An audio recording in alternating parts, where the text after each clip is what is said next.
dementia, connecting our lives to help us survive, so we live our time to the fullest we can. Hi, and welcome to our Dementia Action Alliance podcast. My name is Laurie Scherrer, and today I have the privilege of speaking with Jennifer Carson. Jennifer Carson is a critical gerontologist and the director of Dementia Engagement, Education and Research, which is DEER program in the School of Public Health at the University of Nevada, Reno.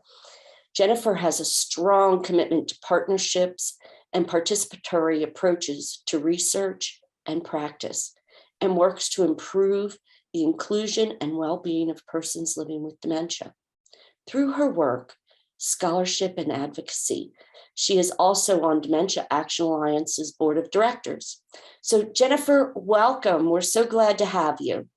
Thank you so much, Laurie, for having me here. It's such a privilege.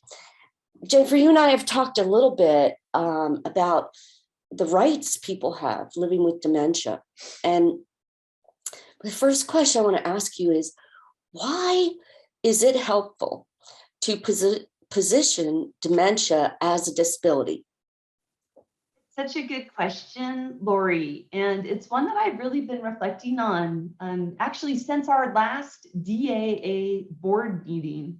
When we were at that meeting, we read the Dementia Action Alliance vision statement to really set the tone for our strategic planning that day. And I was really struck by the positioning of dementia as a disability in DAA's vision statement. And if it's okay, I'd love to kind of ground our conversation in DAA's vision statement because I think that there are a lot of potential benefits for positioning dementia as a disability when we talk about, really protecting the rights of people living with dementia. And so here's DAA's vision statement. I'm going to read it. DAA envisions a society where dementia symptoms are better understood and accommodated as a disability, where individuals and families living with dementia are fully supported and included in all matters that impact them, including clinical practices, research, and public policy. And so when we read that vision statement at our last board meeting, I know we had a little bit of discussion about, wow, okay, let's unpack that a little bit and let's talk about how it might be really helpful for us to get the broader community to start thinking about dementia as a disability. And so I've been thinking about, I'm not an expert in this area, but I've really been thinking about it quite a bit and looking at some examples from across the US. And I've got to say that I really think the consequences of that positioning are quite positive. And in particular, it can be a really helpful way of advocating and protecting the rights of people living with dementia under the Americans with Disabilities Act and other laws that really seek to uphold equal justice. And so I think that's really important. I mean, I can also appreciate why it's hard for some people to accept yet another label in their lives. And so I'm sure a lot of people living with dementia are a little bit reluctant to say, yeah, let's talk about dementia as a disability. But even with that discomfort or reluctance, I think at the end of the day, what's important to remember is that people living with dementia do qualify for protection under the Americans with Disabilities Act and other laws. And so I'm hoping that you and I can explore some of those protections today. Well, how does positioning dementia as a disability protect our rights under the ADA? So this is an area that I've been researching a bit about because Dr. Al Power and I, our friend Al, we're writing a book right now to really critique the memory care model of dementia care and support. And we're really starting to look at memory care, which Al and I both have a history in being a part of the memory care movement. But now Al and I are recognizing locked and segregated memory care is more of an environmental restraint.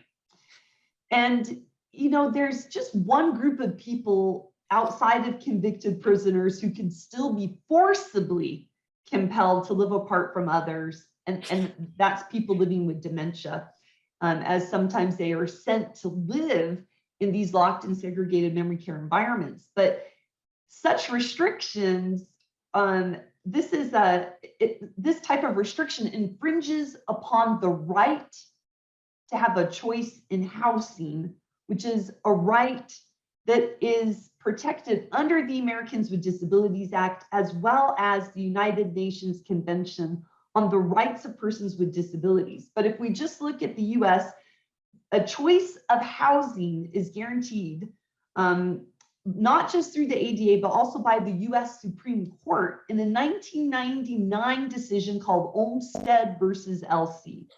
And in this decision, the Supreme Court reinforced the right of people with any kind of cognitive impairment to live in an integrated setting for as long as they may safely do so with necessary supports.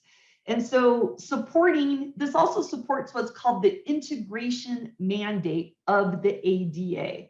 And so we have both the ADA and the US Supreme Court that are asserting the right of people living with dementia to live in the least restricted environment.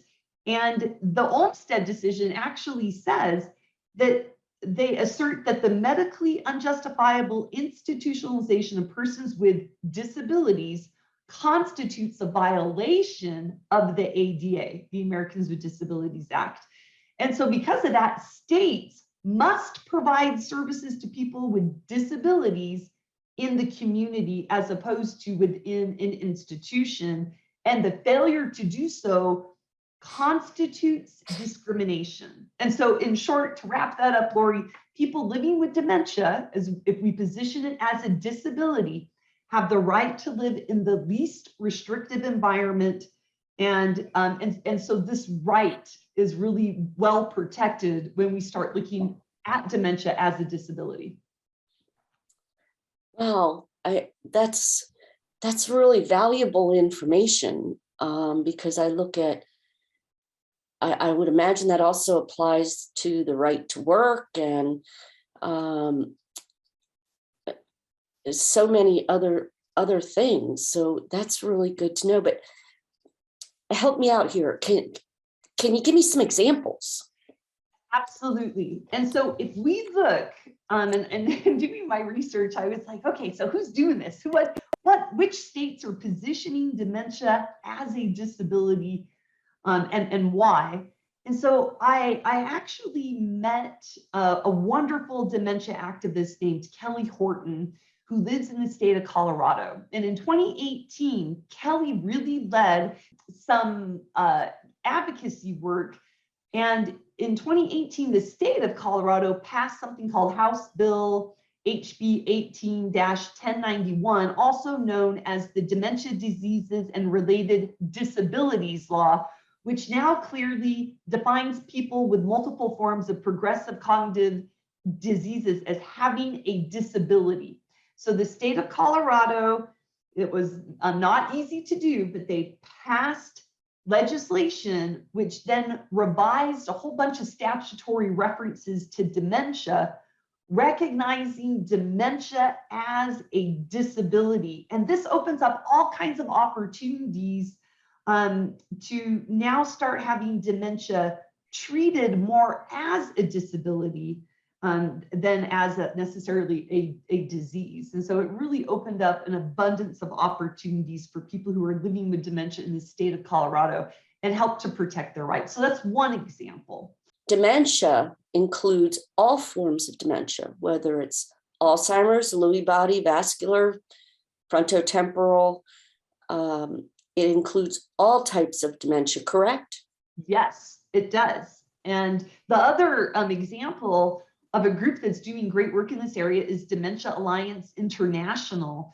And their stated mission really is to eradicate stigma and discrimination, mirroring the long-standing disabilities rights agenda and echoing the disability movement slogan, "Nothing about us without us."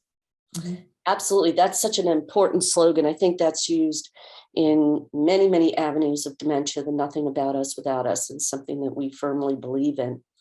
Well, Jennifer, I want to thank you.